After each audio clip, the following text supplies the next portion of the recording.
Ini sebatas himbauan, sebatas saling mengingatkan, saling membangunkan.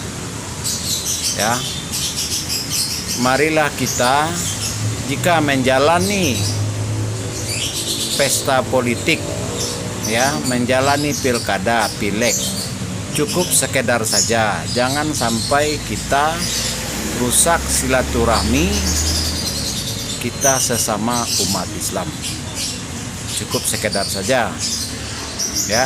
Dan juga jangan terlalu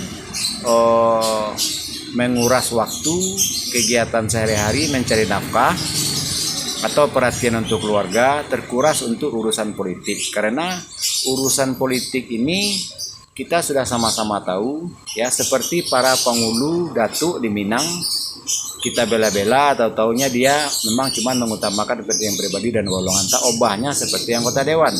Jadi ini